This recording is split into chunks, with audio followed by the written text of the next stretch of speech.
que es un personaje extraordinario, sobre todo para la época en que ella vivió. Leonor de Aquitania es una mujer del siglo XII. Piensen ustedes que en ese tiempo, pues las mujeres prácticamente no éramos consideradas para nada. Entonces, lo importante para mí en esta presentación son las fuentes de información. ¿Ve? Ustedes saben que a mí no me gusta sacar novelas de las fuentes de información porque muchas veces son falsas. Pero en este caso tengo dos fuentes de información extraordinarias. La biografía de Leonor de Aquitania de Regine Pernod, que como ya les he dicho es una de mis historiadoras francesas favoritas, extraordinarias. Luego otro libro suyo que se llama La mujer en el tiempo de las catedrales. Y luego, esta es una novela, por eso tiene un asterisco a la par, escrita muy recientemente por Eva García Sáenz de Urturi. La verdad que leer esta novela da una idea bastante real de Leonor de Aquitania, aunque la escritora se permite, pues por supuesto, todas las libertades que una novela puede abarcar. Pero es sumamente interesante por el tiempo que nos describe. Entonces, veamos quién es Leonor de Aquitania. Es una noble medieval francesa de la casa de Poitiers y se consideraba la mujer más poderosa de su época en Occidente. Desde 1137, por derecho propio, es duquesa de Aquitania y Guyena y condesa de Gascuña.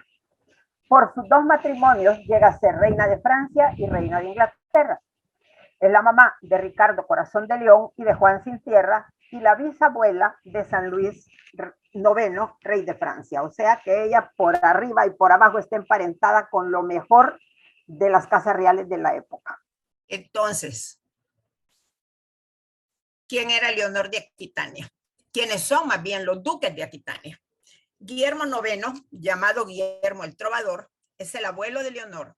Y la corte de Aquitania es una corte sofisticada y elegante con gran desarrollo del arte que reúne músicos, intelectuales y trovadores. Recordemos que Europa en el siglo XII está todavía a la mitad de la Edad Media y la mayoría de las cortes son medio salvajes. Los castillos son más fortalezas que castillos, no hay mayor interés por la cultura, las mujeres a coser y a engendrar hijos y los hombres a la guerra. Pero además no se da tanta importancia al arte.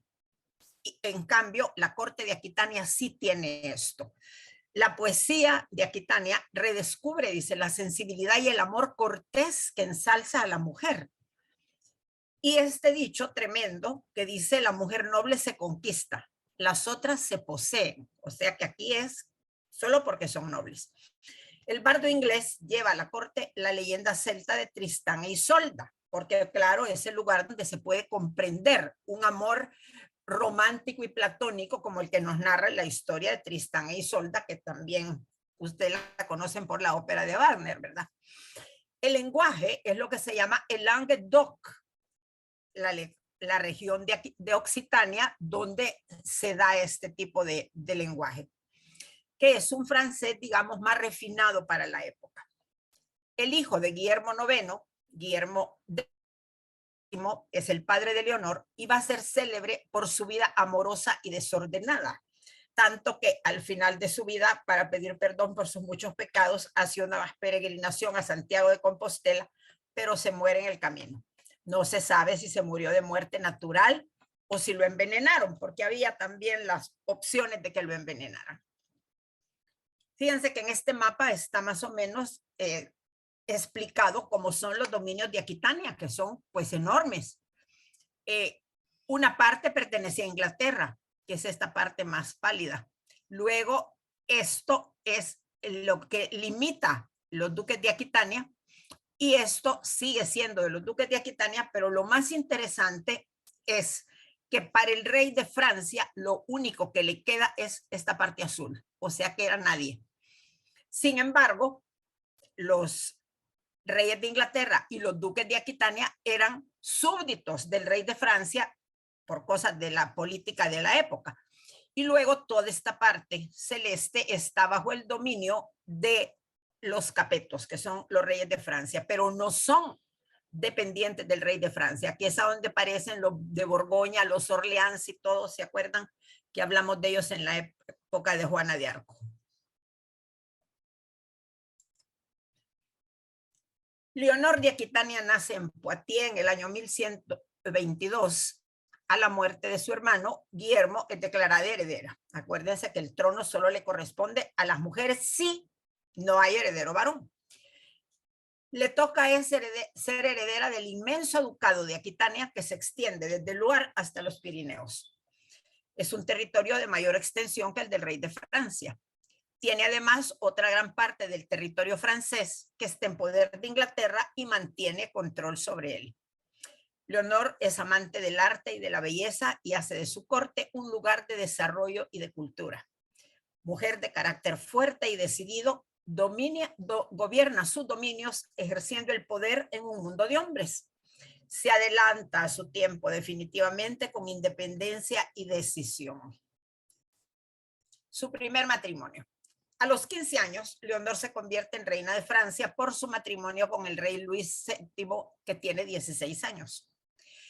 Acompaña al rey en la cruzada a Tierra Santa, llevando decenas de carros con su extenso equipaje. Miren, leer la descripción del equipaje de Leonor de Aquitania para Tierra Santa es definitivamente un espectáculo, porque lleva, bueno, todo su guardarropa, todas sus joyas, sus muebles, su vajilla, la bañera, lleva además ganado, fruta, verdura, equipo de cocina, cantidades de criados, porque claro, el viaje va a durar bastantes meses y ella prácticamente se instala como en una ciudad y ahí es a donde necesita carne, verdura, fruta, etcétera, etcétera. Acuérdense que no tenemos supermercados en este tiempo.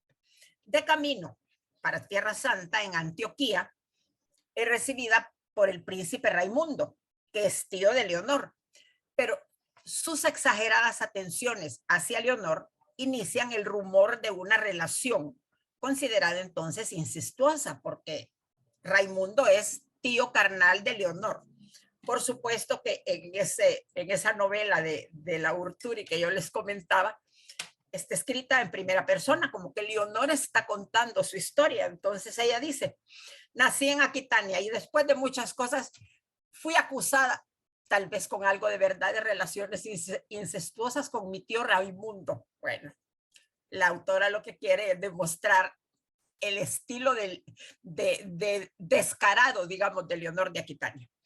Cuando llegan a Constantinopla, Leonor se entusiasma con la belleza y el lujo del emperador Manuel Comneno y hace planes y sueña con seducirlo y permanecer en ese entorno, aunque sea como amante de Manuel Comneno. ¿Verdad? Piensen ustedes, después de esos caminos tremendos de Europa, después de esos castillos medievales como fortalezas, llegar a Constantinopla, a esa corte maravillosa de tanto lujo y esplendor. Ella se quiere quedar ahí, por supuesto, pero aquí sí que le falla, no le sale.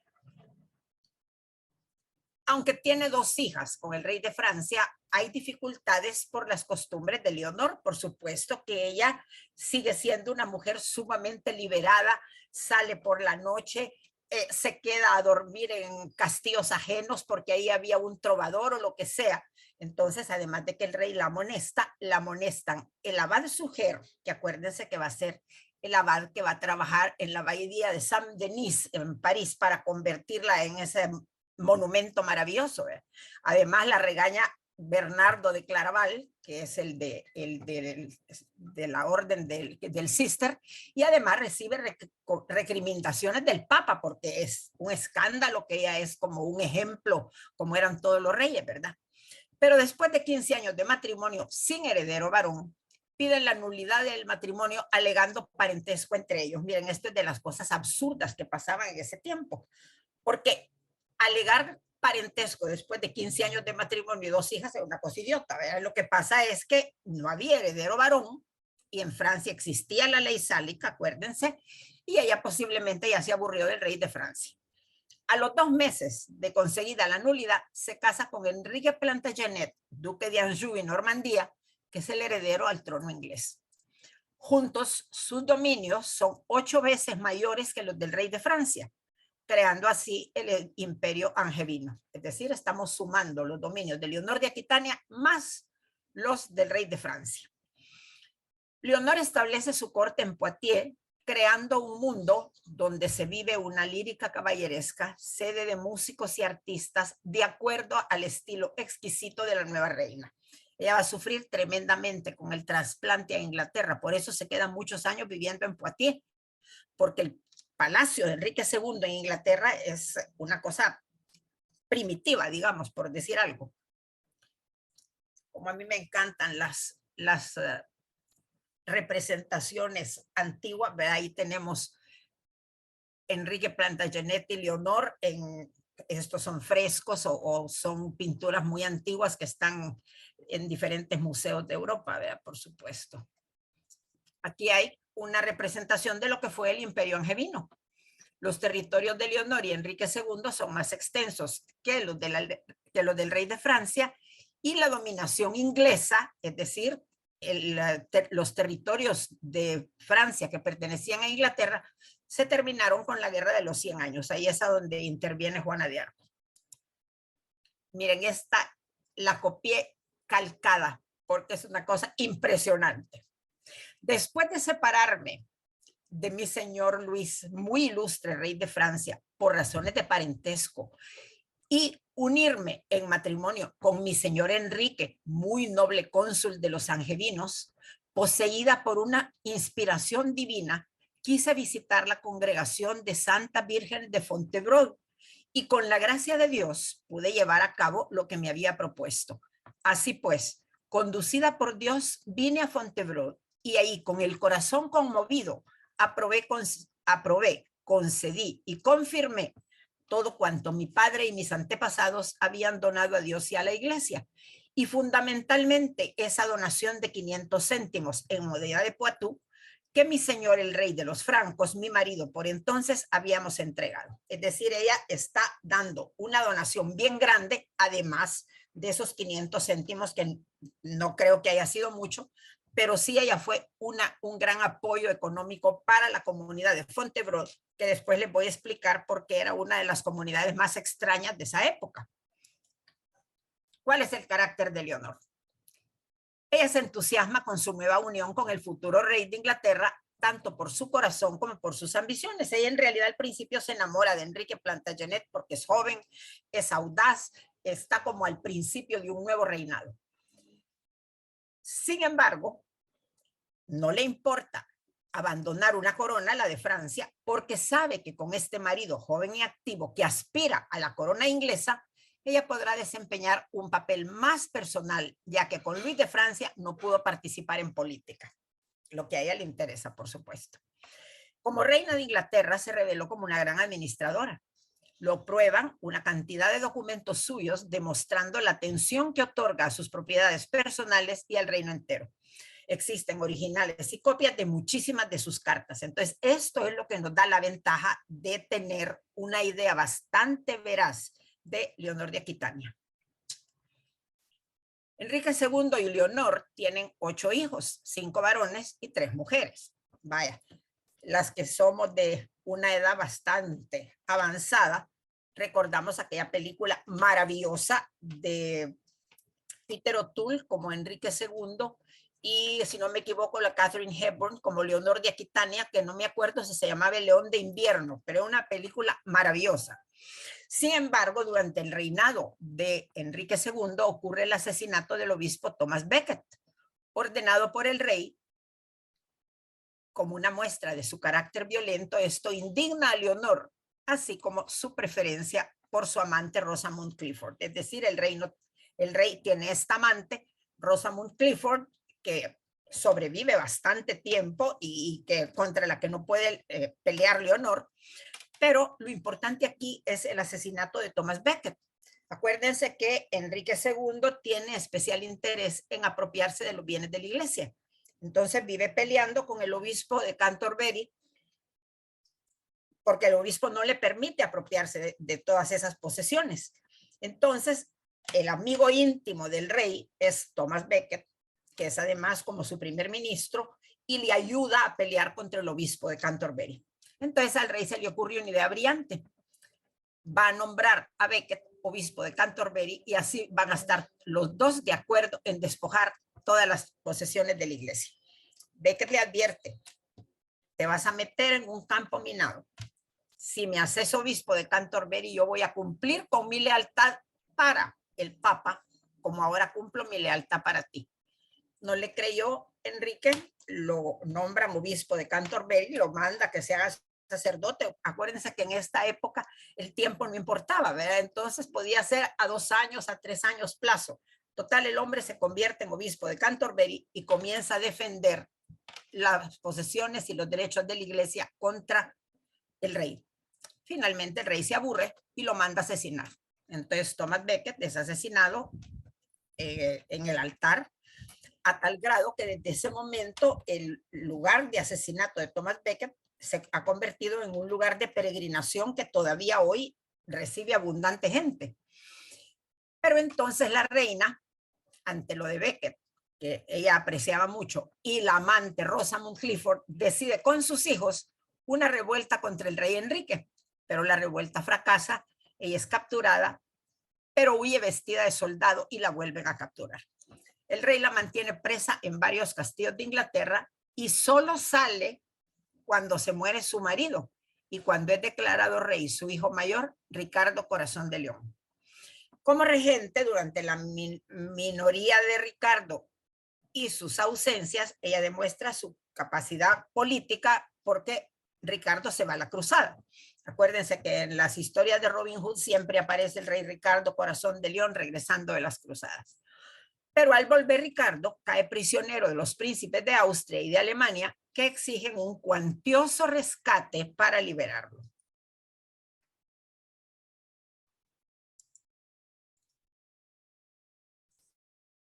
Con el rey de Francia, Enrique II, perdón, no sé si me habría salteado algo, no. Con el rey de Francia, Enrique II se reconocía como súbdito y vasallo por sus propiedades en el continente. Pero entonces lo que hizo fue repartir entre sus hijos diversos territorios del reino Plantagenet. Leonor estuvo ausente de esos acuerdos, pero al enterarse tomó revancha inmediata mediante un acto de política personal, es decir, a ella no le pareció la repartición de su marido y entonces ella toma la decisión. Instauró solemnemente como duque de Aquitania y conde de Poitou a su segundo hijo Ricardo, que era su favorito. Después de 10 años de estar encarcelada, se muere su hijo mayor, el heredero, y Rosamund también se muere, y entonces Leonor vuelve a la corte. Enrique, dice, le regala un hermoso vestido escarlata. Miren, la relación Enrique-Leonor es de odio y amor, ¿verdad? Un día se están pegando y al día siguiente le regala el vestido escarlata. Aquí hay una pintura del asesinato de Thomas Becket y de la prisión en Austria donde estuvo Ricardo Corazón de León. ¿Cuál fue la reacción de Leonor? No, genial. Leonor le escribe una carta al Papa Celestino firmada Leonor, reina de Inglaterra, por la cólera de Dios. Fíjense que normalmente cuando los reyes escribían al Papa, la manera de encabezar el escrito era Leonor, reina de Inglaterra, por gracia de Dios. Pero ella está tan furiosa que por la cólera de Dios. Y le dice, de vuestro arbitraje depende lo que el pueblo reclama. Y si no os encargáis rápidamente del juicio, lo que este episodio traiga de trágico se volverá contra vos. Pide a todos los nobles y súbditos que colaboren para reunir el dinero exigido para pagar el rescate de Ricardo y lo recoge personalmente. Miren, en la historia dice que se paraba en la puerta de las iglesias con una gran canasta para pedir limosna para conseguir el rescate del rey. Y lo consigue. Y con más de 70 años emprende el viaje para entregarlo personalmente porque desconfía de todos los demás que se van a quedar con el pisto, que no lo van a liberar. Entonces dice, viaja porque por supuesto también tiene el peligro que el trono en ausencia de Ricardo ha sido amenazado por Juan Sin Tierra, ¿verdad? Que se quede en el trono durante varios años y aunque es un rey bastante inútil, pues a él se debe la Carta Magna, ¿verdad? Que es la primera constitución de Inglaterra. Leonor entonces decide retirarse a la abadía de Fontevraud, pero sale para acompañar a su hijo Ricardo en su lecho de muerte. Cuando le avisan, sale a acompañar a Ricardo. Vaya, como a mí esto me impresiona, porque como que fueran 2 días de camino, ¿verdad? A saber cuántas semanas se tardaban en llegar y el muerto estaba hasta podrido quizá. Aquí está otras 2 pinturas de Ricardo Corazón de León y Juan Sin Tierra. ¿Y cómo es Fontevraud? Leonor lleva el cadáver de Ricardo a enterrar en Fontevraud y el de su hija Juana, que se murió en el camino, la acompañaba. Pero no se queda en la abadía como ella había decidido, porque entonces hay que organizar el matrimonio de una de sus nietas para casarla con el delfín francés, es decir, con el hijo del rey francés. Entonces ella, de 80 años, viaja a la corte de Castilla, donde su hija, Leonor, casada con Alfonso VIII, el vencedor de las Navas de Tolosa, tiene 3 hijas casaderas. La mayor, Berenguela, es prometida al rey de León. Urraca, que es la elegida, Leonor da un argumento divertido para rechazar la candidatura de Urraca. Dice, es un nombre demasiado difícil y los franceses nunca lo van a poder pronunciar. Entonces considera que la mejor opción es Blanca, la chiquita que en ese momento tiene 12 años. Miren si no escogió bien. Blanca será la famosa reina Blanca de Castilla, una mujer letrada, poeta, música, enérgica, justa, sagaz política, amada por su pueblo, y va a ser la madre de San Luis IX, el rey de Francia, uno de los reyes más extraordinarios en toda la historia de Francia. Así que fíjense que la señora a los 80 años todavía tenía esa capacidad para saber escoger. Misión cumplida.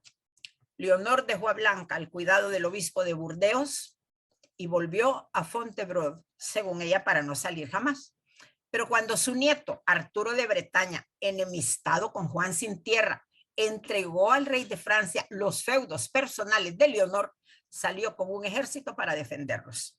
En el castillo de Mirabeau, sitiado por Arturo, Leonor organizó la defensa, llamó a Juan Sin Tierra para poder vencer a los sitiadores, siendo esta la única victoria del reinado de este rey que se debió a su madre. Regresó a Fontevraud, donde murió 2 años después, en 1204. Descansa a la par de su marido Enrique II y de su hijo Ricardo, pero antes de morir dotó a Fontevraud de generosas donaciones. No resistí la tentación de contarles cómo es el monasterio de Fontevraud, la abadía. Fue fundada, dice, en 1105 por Roberto de Arbrissel, un noble francés. Y curiosamente es una orden de frailes y monjas que viven en 2 edificios separados por una enorme iglesia que sirve para los servicios litúrgicos y para la oración. Ningún monje puede entrar al otro sector, ni las monjas al de los monjes. Pero cuando una monja agoniza, dice, un fraile en la iglesia le da los últimos sacramentos. Curiosamente, la orden es presidida por una abadesa, una mujer, muchas de ellas miembros de la más alta nobleza. Y para ser aceptada como monja en Fontevraud, la mujer debía de ser viuda. Poco curiosa la condición. Y dice que la orden está así, porque razón los hombres van a obedecer a una abadesa mujer, porque siguen el modelo de San Juan Evangelista, que sirvió a la Virgen María, a quien Cristo se la había confiado. A inicios del siglo XII, en Fontevraud había 300 monjas y 70 frailes. 50 años después se calcula en 5,000 el número de sus miembros, o sea que tuvieron muchísima gente ahí. Y las últimas diapositivas, no resistí la tentación de poner de Fontevraud, porque la verdad que es un lugar espectacular y yo siento especial debilidad por las construcciones medievales y románicas. Así que miren, parte de la abadía, cuando uno piensa que en esta época no existía el cemento y que todos los ladrillos estaban solo detenidos por la resistencia del ladrillo del centro, ¿verdad? Y hay una visión aérea que nos demuestra prácticamente un pueblo, como eran las abadías en esa época, porque tenían que ser autosuficientes. Aparte de los donativos que les daban donativos de terrenos y propiedades donde podían cultivar, etcétera. La cantidad bellísima de columnas, el interior, otra, y la última esta que tiene las tumbas reales, aquí a donde están ellas enterradas, tiene como dos diferentes juegos de columnas, si se dan cuenta. Estas que es que todo lo basaban, fíjense, en la naturaleza. La idea de la columna es como de un árbol. Y luego, a medida que va cambiando el estilo y que del románico, que es bien sobrio, pasamos al gótico, entonces van a empezar todos aquellos dibujos que parecen, a mí me da la impresión de los churritos del mar. Pero entonces, además de esto, tiene este doble juego en las paredes también. Y fíjense que la iluminación en esta época mínima todavía, porque todavía no existe el vidrio, que va a ser el de las vidrieras años después, ¿verdad? Uy, uy, va. Ahí estaba la otra donde se puede ver. Fíjense, cabal, este estilo que este es típicamente francés y que lo vamos a ver después en Divino en los castillos de Loire, ¿se acuerdan? ¿Ver? Que parece como el de Disney. Bueno, no se parece como el de Disney fue copia de uno de los castillos de Francisco I. Y aquí está pues toda, aquí la iglesia y aquí el claustro y todo este montón de edificaciones a los lados que eran importantísimas. Piensen cómo deben de haber sido las cocinas, los caballos y todo aquello, si había 5,000 personas viviendo ahí, ¿verdad?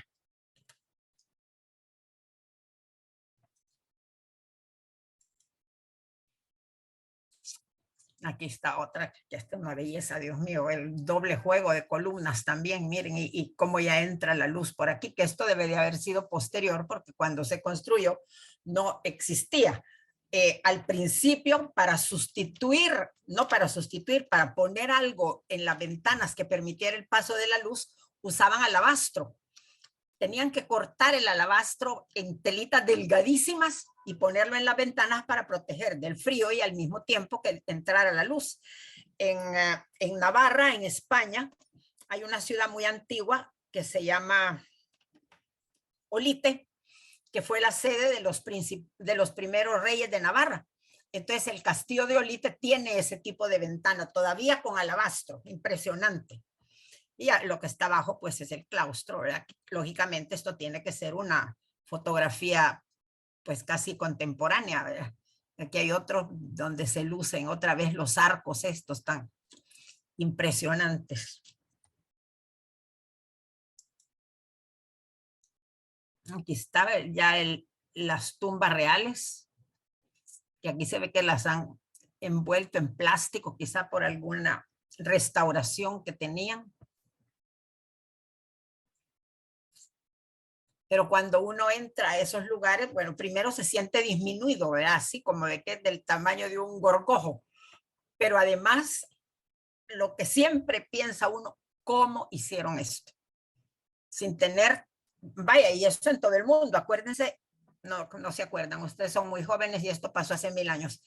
Cuando el gobierno egipcio iba a construir la presa de Asuán, se inundaba el templo de Abu Simbel. Y entonces, por un lado, hay que preservar el templo de Abu Simbel, pero por otro lado, la presa va a favorecer con agua no sé cuántos millones de personas que viven cerca del desierto. Y lógicamente, además, ahí había un aspecto político porque la presa la iba a financiar el gobierno de Rusia, los soviéticos. Entonces se reúnen las Naciones Unidas y acuerdan trasladar de puesto el templo de Abu Simbel. Miren, el video de ese traslado, si tienen chance de verlo, véanlo porque es espectacular. Como todos los templos egipcios, tenía la famosa sala hipóstila, que era como en la entrada oficial, pero era una sala donde había más de 70 columnas, unas columnas enormes. Para poderlas trasladar, las tuvieron que rodajear, así como quien rodajea un baguette o una salchicha, porque un camión no podía llevar ni siquiera el peso de 2 de las rodajas que cortaron. Entonces era impresionante ver el recorrido del convoy de camiones por el desierto hasta el otro lugar a donde iban a volver a construir el templo de Abu Simbel. Y por supuesto que para construirlo necesitaron usar, para reconstruirlo, grúas y un montón de cosas modernas, montacargas especializados. Y uno dice, ¿cómo hicieron? Pues ahí es, por eso a mi suegra le encantaba decir que ella creía que los extraterrestres habían venido a ayudar porque era imposible que lo hubieran hecho sin ayuda ajena, pero bueno. Aquí está el final, que la abadía estaba en pobreza, que se permitió que a las monjas recibieran donativos de sus familias. En el siglo XIV pues fue gravísimo por la guerra de los 100 años. La orden se dispersó en la Revolución Francesa, 1792, cuando decapitan a los reyes, las propiedades de la iglesia pasan al Estado. En 1804, con Napoleón, Fontevraud como Claraval se convierte en una prisión para 2.000 reos, hombres, mujeres y niños que eran tratados con mucha crueldad. La construcción de cuarteles, talleres y dormitorios dentro del recinto de Fontevraud.